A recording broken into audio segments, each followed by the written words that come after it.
dit gaan goed met die mens vir wie u uitkies, en laat nader kom om in die huis te bly. Laat ons die goeie dinge in die huis in oorvloed geniet, die goeie dinge in die heilige woning. Amen.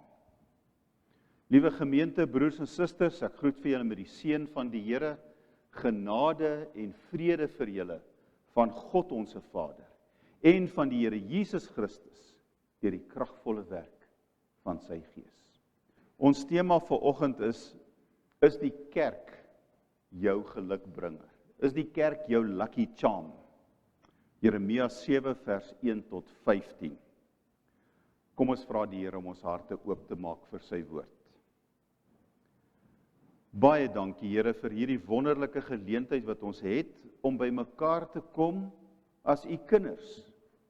En nie een van ons wat hier is vandag kan sê, ek is en het alles wat die Here van my verwag nie. In 'n sekere sin, Here, is ons maar stikkend, gebroke, gekneus, het geite, giere, gewoontes, ja, selfs sonde in ons lewens.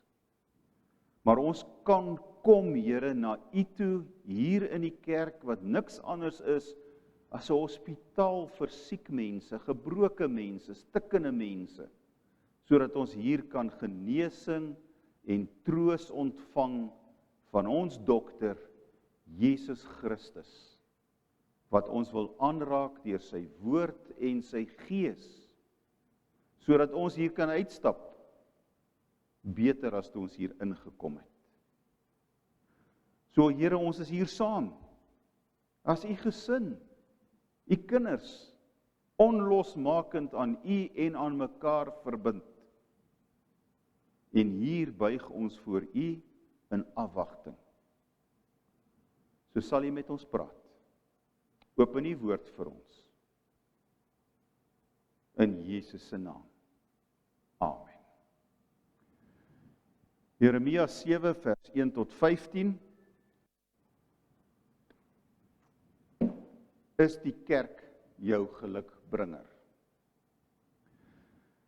Dit is die woord wat van die Here tot Jeremia gekom het. Gaan staan in die poort van die huis van die Here en roep hierdie woorde uit. Al julle Judeërs wat by hierdie poorte ingaan om die Here te dien, hoor die woord van die Here. So sê die Here, die Almagtige, die God van Israel, maak julle lewe en julle dade reg, dat ek julle kan laat bly in hierdie land. Moenie julle vertroue stel in leuns nie. Julle sê, ons is veilig. Dis die Here se tempel. Dit is die Here se tempel, dit is die Here se tempel.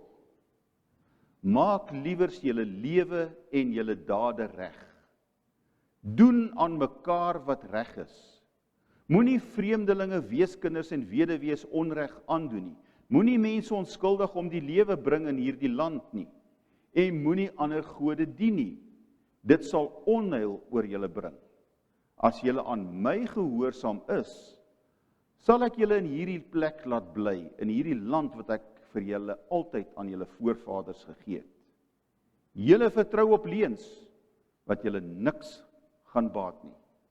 Julle kan mos nie steel, moord, egbreek pleeg, vals ede aflê, wierookoffers aan Baal bring, ander gode dien en vir wie julle glad nie ken nie, en dan boonop my dan nog in hierdie tempel, wat na my naam genoem is, kom dien en sê, ek is veilig nie.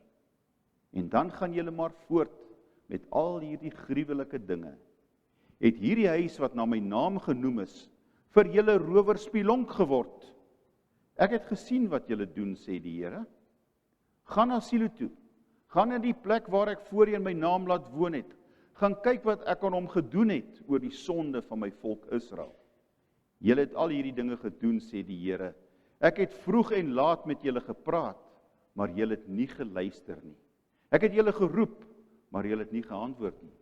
Daarom gaan ek met hierdie huis wat na my naam genoem is, en waarin julle vertroue stel en met hierdie land wat ek aan julle en julle voorvaders gegee het, net so maak, soos ek met Silo gemaak het. Ek sal julle verwerp, soos ek julle broers, die hele nageslag van Efraim, verwerp het. Toe ek in die weermag was, as 'n dienspligkapelaan, het ek so bietjie gehelp in 'n gemeente in Nelspruit. En om Tini Brits was die baie ervare dominee van daai gemeente. Hy het sy bediening daar begin en hy het daar afgetree. Maar ons het dikwels by mekaar gekom, want ek kon by die oom leer. En hy het my 'n staaltjie vertel, toe hy sy prakties gedoen het as 'n student in 'n gemeente, het hy saam met hierdie ou dominee op huisbesoek uitgegaan. En hulle het by hierdie ou gekom, en die dominee sê toe vir hom, Koos, hoekom kom jy nooit kerk toe nie? Hy sê, dominee, ek kerk toe kom. Om watter rede?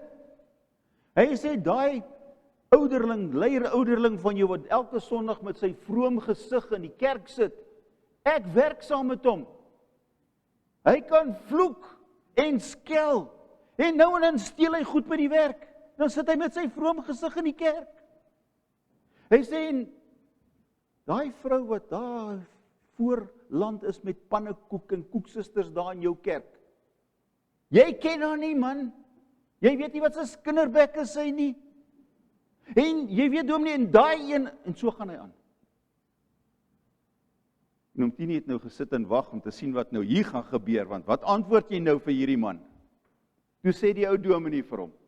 Hy sê, ou broer, ek weet nou nie van al hierdie goed waarvan jy praat nie, ek ken nou nie die mense so nie, maar wil jy nie maar ook Sondag kom nie, daar's nog plek vir sondaars. Hoekom vertel ek die storie? Ek vertel die storie omdat mense dit wel sê. Selfs mense en familie van mense wat in die kerk is. Ek hoor dikwels mense wat sê, hoekom sal ek wil kerk toe gaan? Ek sien mos die kerk in aksie van Maandag tot Saterdag. Ek sien mos die mense bedoel dit nie eintlik nie. Hulle sit baie vroom op 'n Sondag in die kerk, maar die res van die week lewe hulle soos barbare. Hulle leef nie wat hulle sê nie. Ek sien nie God in hulle lewens raak nie. Ek sien nie geloofsdade nie. Ek sien nie dankbaarheid in hulle lewe nie.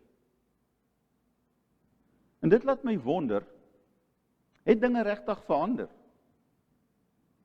Want God het 'n probleem daarmee. Hy sê vir Jeremia, gaan staan in die ingang van die tempel en preek vir die mense soos hulle inkom, dat hulle kan hoor. Want hulle het 'n verkeerde persepsie. Hulle het gedink die tempel is ons gelukbringer. As ons maar net tempel toe gaan, as ons maar net die feeste hou, as ons maar net die offertjies bring, as ons maar net daar is, gereeld, dan is alles reg. Dan is ons veilig, en hulle sê dit 3 keer, ons is veilig, veilig, veilig, om daarmee te sê, ons is heeltemal oukei. En dan sê Jeremia, God sê, julle lieg vir julleself. Julle het 'n verkeerde idee, 'n verkeerde persepsie waaroor dit gaan. En nou wonder ek, ons is nou meer as 2000 jaar later. Is dit nie dalk die persepsie wat party van ons het, wat kerk toe kom nie, en wat aan 'n gemeente behoort nie? Ek is oukei. Ek is gedoop. Ek is 'n lidmaat van die kerk. Ek gee bydra. En as daar iets by die kerk is, dan woon ek dit daarin by, en ek gaan koop 'n cupcake, en ek koop 'n bakkie pudding, en 'n bietjie beskuit, en ek doen so ietsie, en ek bring so nou en dan ou klere kerk toe, en ag, ek is oukei. Maar vir baie van ons stop dit net daar.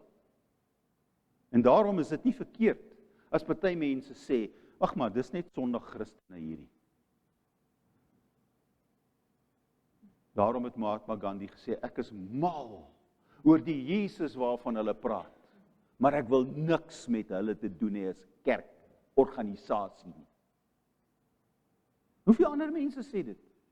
Hoeveel jong mense sê vandag, ek wil nie kerk toe gaan nie, dit beteken vir my niks, want ek sien nie die kerk in die week in aksie nie.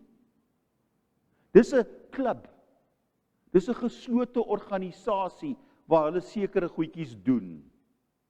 Hulle is buitendien nie oop vir verandering nie, in elk geval sê die jong mense. So as ons na hierdie teks kyk, dan is daar 'n paar goed wat ons moet in ag neem.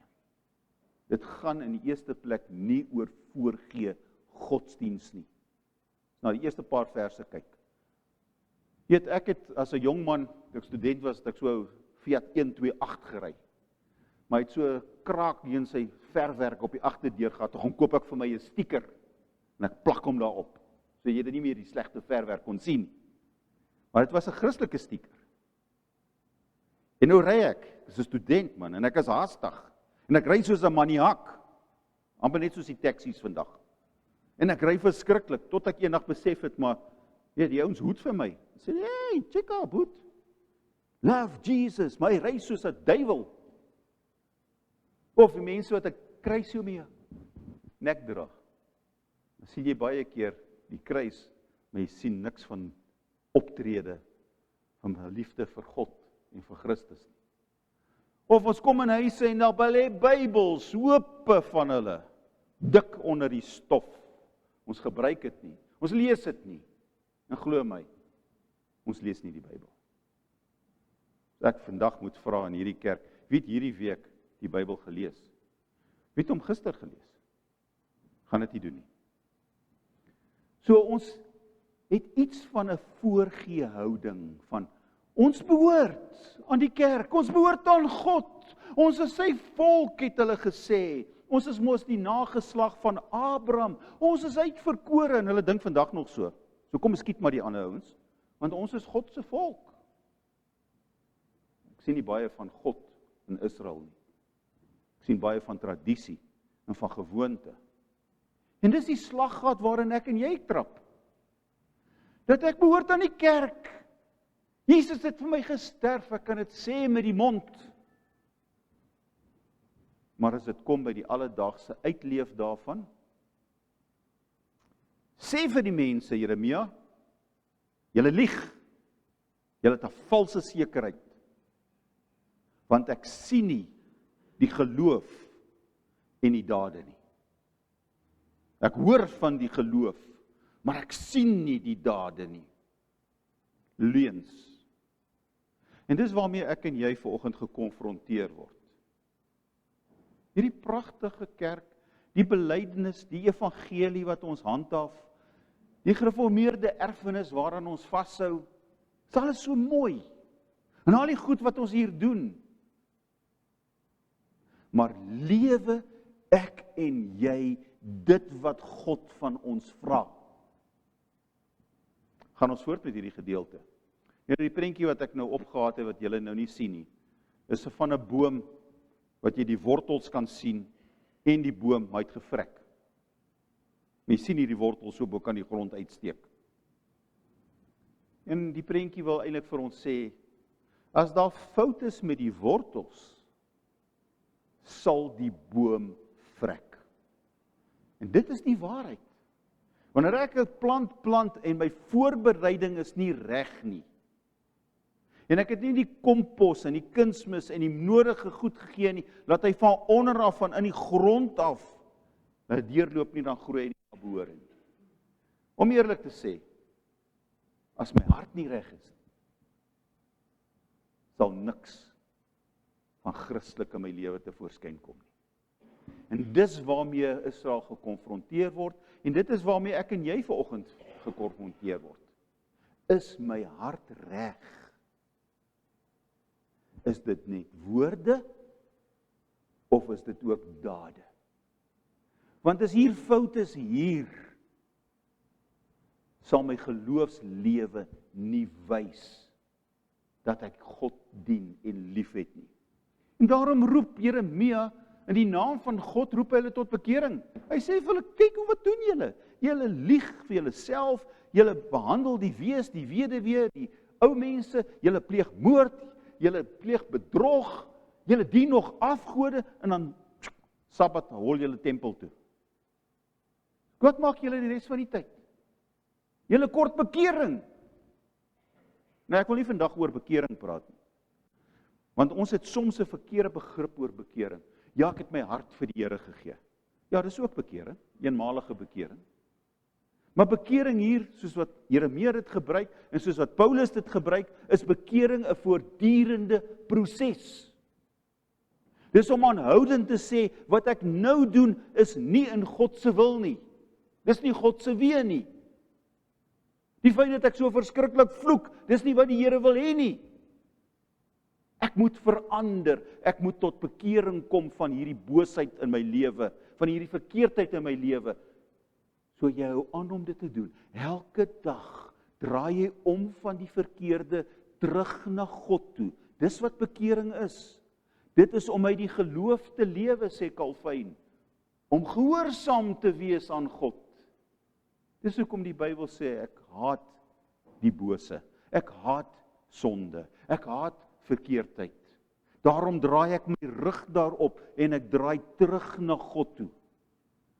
So Israel, kom weg van julle boosheid en begin die Here dien, soos wat die Here wil hê.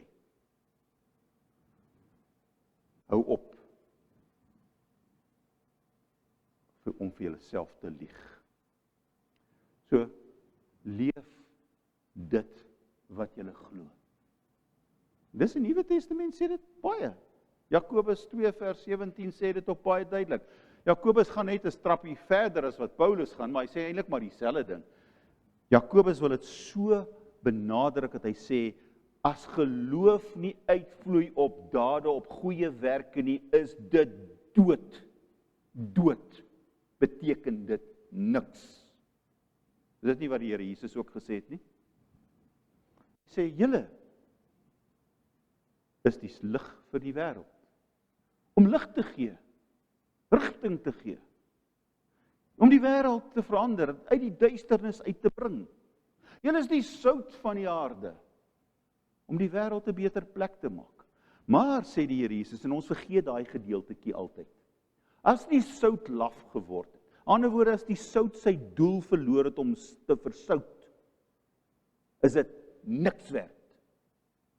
Is dit net werd om buitekant gegooi te word, om deur die mense vertrap te word. Maar hoor daar, is dit niks werd. As jy nie die sout is nie, as jy nie die lig is nie, is jy niks werd vir God. Dan moet ek oor my Christenskap gaan dink, dan moet ek dink oor my verhouding met God. En miskien is dit die rede waarom Jeremia eintlik vir hulle sê, julle is eintlik niks anders as 'n rowerspilon, 'n rowersnes nie. Dis dit in goeie Afrikaans sou vertaal nie. Wat hy daarmee wou sê is, omdat dit die gewoonte was van rowers, hulle gaan en hulle gaan steel en hulle doen hulle slegte dade en dan vlug hulle na die grotte toe. Dan gaan kruip hulle weg in die donker grot. Hulle dink, daar is ons veilig, hier gaan niemand ons kom soek nie. En as hulle hiernatoe kom, dan gaan ons vir hulle steek met 'n swart.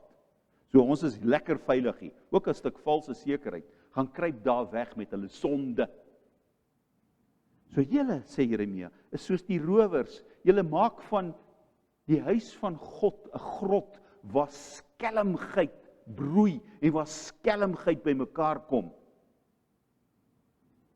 Is dit nie wat ons kerk soms maak nie? Ons almal praat van die ou dae. Jy weet, 20 jaar terug het hierdie kerk vol gesit. Ons moes stoele indra. Ek hoor dit dikwels. Waar's die mense nou? Hoekom is dit so dat my kleinkinders nooit meer in 'n kerk kom nie? Waar het ek fout gegaan met my kinders dat hulle nie meer hulle kinders kerk toe vat? Sondag is 'n plesierdag. Gaan shopping doen, mall toe, fliek, wat ook al. Sport, plesier. Dit tel mos eerste. En so maak ons die kerk van die Here eintlik veragterlik. afstootlik, omdat ons wat sê ons is kerk, nie is en wees wat God van ons vra nie. Omdat ons dalk dink die kerk is maar net my ticket na die hemel toe, my kaartjie. En as dit jou siening is, wat 'n verskraalde idee van die evangelie. Want Christendom is 'n lewenswyse. Sout, lig, verandering. Soos ek en jy nie ons geloof lewe nie. Waarmee is ons besig? Die laaste punt, sê Jeremia vir hulle, kyk na Silo. Nou moet julle die Ou Testament die geskiedenis gaan lees. Die Silo, daar die tabernakel gestaan, dit was voor die tempel gebou, is lank voor die tempel van Salomo. Selfe storie. Ons het die tabernakel, ons het 'n plek, ons behoort, ons dien God hierso. Hier gaan ons offers bring en die priester gaan ons offer aan die brand steek. Hier kom ons die feeste na, ons is nogal toegewyd. Nogal, né? Gaan kerk toe. Ek doen wat ek moet. Toegewyd. En as die kerk verby is, as die tempelprosedure of die tabernakel se offer verby is, nee, dan gaan ek maar gou weer aan met my besigheid en ek gaan weer 'n paar ouens snoep en met 'n paar rand en 'n paar geldjies en ek gaan maar weer hoer en remoer en kink en ek kyk maar my pornografie en ek lieg maar en ek ry soos 'n maniak en ek is lui by die werk en steek maar lui weg. Dan sê God, wat het ek met Silo gemaak? Ek het vir hulle gewaarsku, gesê, dis nie wat ek verlang nie. Ek het Silo verwoes. Moenie dink ek speel nie. Ek speel nie, sê God. Ek het hulle gewaarsku en gewaarsku. En dit is wat hy daar sê vir hulle met die tempel. En wat het gebeur? Die tempel is uiteindelik verwoes. Deur die Galdeërs en die Babiloniërs ingeval is. Verwoes. Platgevee. Dan vra ek myself af, hoekom sukkel ons so as gemeentes? Die Hoëveld Synode waarvan ons deel is, 1/3 van hulle sukkel om finansiëel die mas op te kom. Baie gemeentes kan nie meer 'n voltydse dominee bekostig nie, maar iemand aanstel soos ek, 'n ander werk ook het. Die banke word al leer. Mense raak al weg. Jong mense is heeltemal weg. Dan vra ons osself af, hoekom? Is dit nie die rede nie? Omdat ons wat sê ons is kerk, dalk maar net die kerk om eie gewin gebruik. Dalk is my teologie so verskraal dat ek dink, ja, dis maar deel van wat ek moet doen om eendag die koninkryk van God te beerwe. Om hemel toe te kan gaan, want ek sien nie kans vir die hel nie. Hoekom is ons hier? En dis die vraag wat ons moet vra. Wat ek en jy moet vra. Watter impak maak ek waar ek bly? Ek het ooit met my buurman gepraat. Nee, ons sit mos 6 voet mure op. Dis mos baie beter, hoef ek niemand te sien nie, met niemand te praat nie. Vergeet nou die veiligheidsaspek daarvan, ek gaan nie daarop in nie. Ons verstaan ons lewe nie in 'n goeie land wat veiligheid betref nie. Maar dis mos makliker om met niemand te praat nie. Ek gaan nie my vriendskap gee aan hierdie man of hierdie vrou by die werk nie. Wat 'n geleentheid mis ek. Maar wanneer ek die dag my mond oopmaak om te praat oor God, hoop ek dat my woorde en dit wat hulle al van my gesien het, by mekaar kom. Anders dan gaan hulle nie na my luister nie. En dit is ons probleem. Veilig, veilig, veilig is ons met die tempel. Moenie met valse idees lewe. As Waterval gemeente nie gaan doen en is wat God van ons vra nie, wil ek amper vir julle 'n waarborg gee. sal hierdie deure sluit. So dit hang van ons af. Watter impak maak ons op die mense om ons? Amen.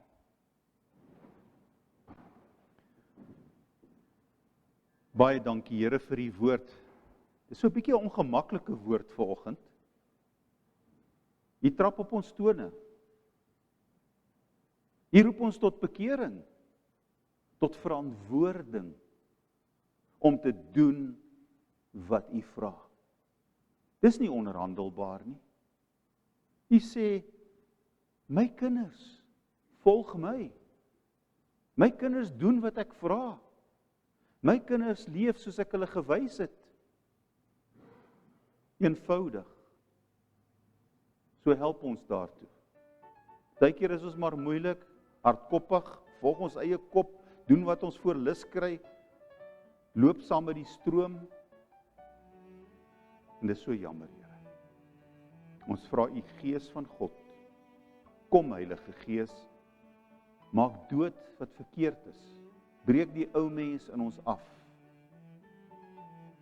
Vorm ons en maak ons soos wat u wil hê ons moet wees. En as dit pynlik en seer is, Here, dan is dit nou maar so. Maar maak u ons soos wat dit moet wees. Elkeen individueel, maar ook vir ons hier in Waterval. Dat ons sal oorloop van liefde, van begrip, van vergifnis, van omgee, van liefde.